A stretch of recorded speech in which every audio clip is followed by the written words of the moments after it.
As mentioned in our last video, the UK government implemented the Localism Act 2011 to empower residents with the potential to develop from the bottom up through neighbourhood planning. Ideally, it would allow people to refine local priorities through the neighbourhood plan, with the ability to improve design policies to set a new framework for local protection from developers. On the other hand, through the Neighbourhood Development Order empowers the community to develop as an internal developer and to develop itself in a simpler and more efficient process. However, through communication with members of the Neighbourhood Forum in 7 different regions, from different backgrounds, at different stages of neighbourhood planning, we found that neighbourhood planning was manipulated like a dummy.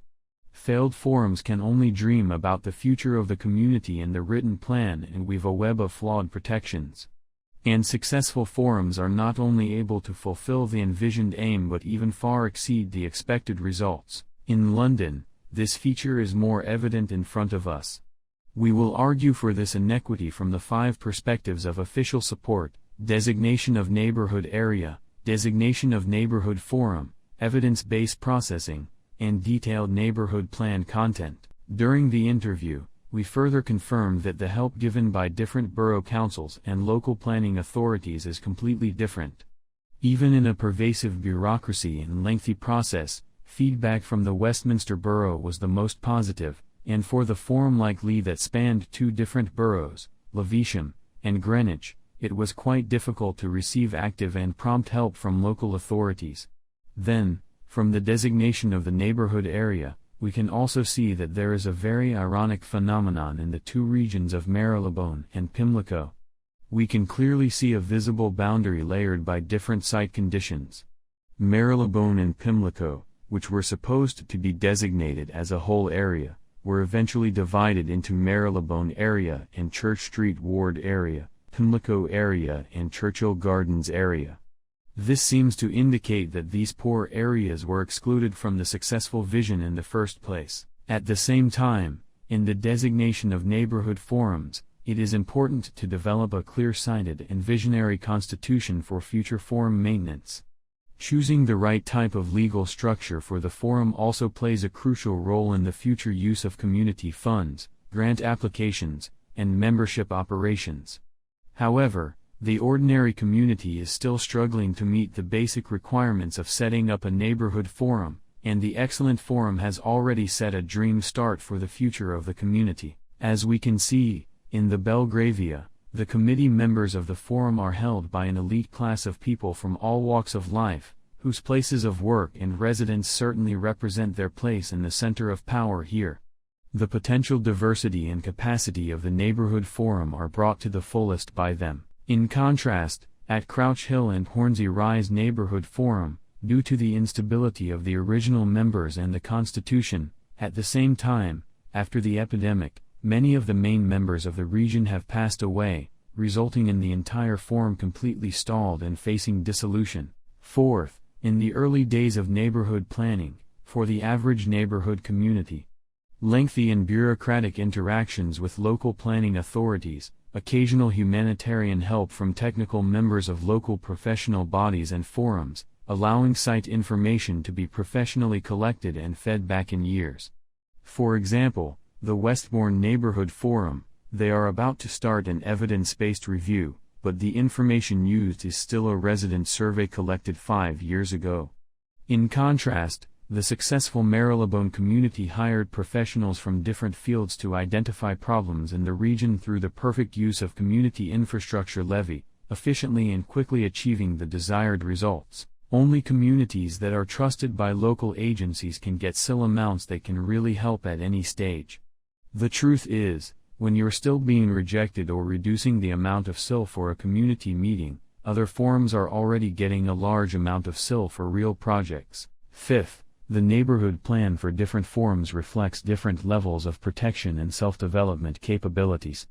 Lee's plan is more in line with the ideal, which points out the specific road sections and locations to be improved, gives solutions, more targeted, more realistic and effective protection, and has begun the design of the first development project. In contrast, Highgate's plan only specifies an approximate scope and limits development and does not make specific development recommendations for specific locations and regions. Although Roman Road also has a specific development policy and project plan, it does not have the funds to land it. Through the above research and comparison of the basic attributes of different neighborhood forums, the dynamic input costs and results in the neighborhood planning process, we find that fundamental attributes influence, to some extent, the quantity and quality of dynamic cost types that can be invested.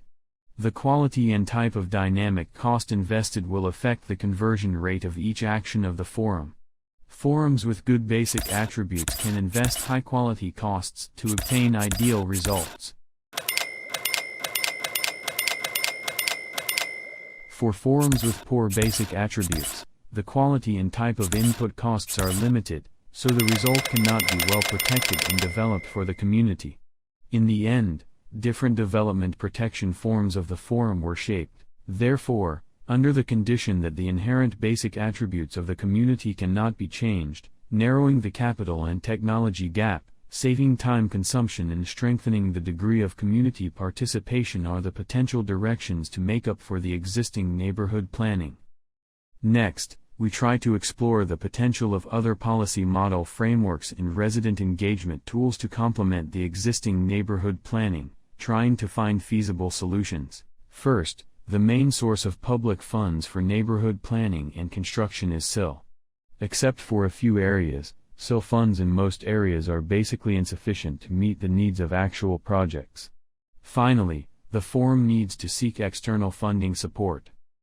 Therefore, we suggest that the use of SIL should be transferred from the later stage of community planning to the early stage, and the process of community planning can be quickly promoted by using professional services to lay a better foundation for community development.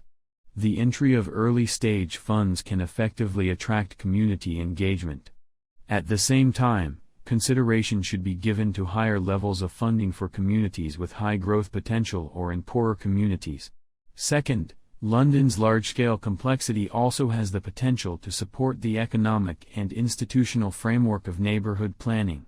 The community wealth building and public common partnership model shares several reciprocal relationships with the neighborhood planning for a common purpose. This creates the possibility of structural combinations.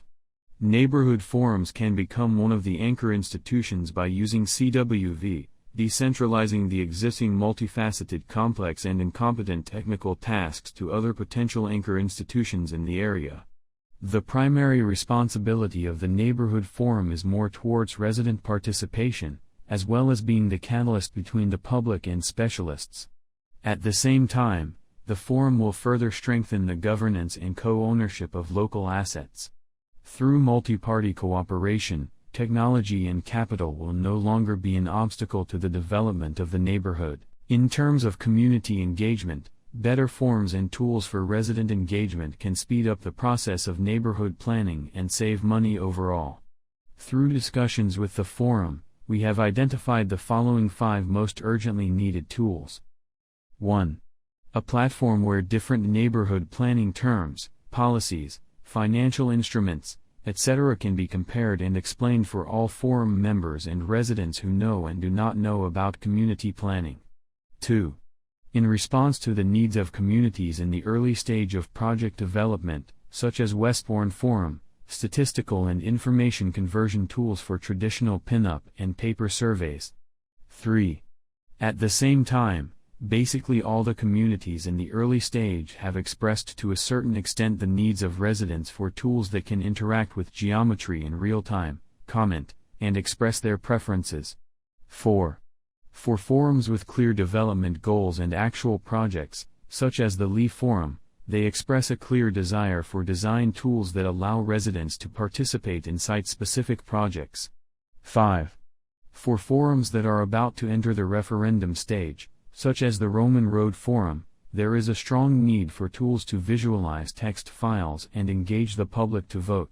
Finally, in the next phase of our research, we will be developing one of these tools in depth in collaboration with Lee, Marylebone, and Westbourne, through community engagement, data collection, data transformation, collaborative design, institutional operations, etc. as proxies for providing support to the new NP Plus models.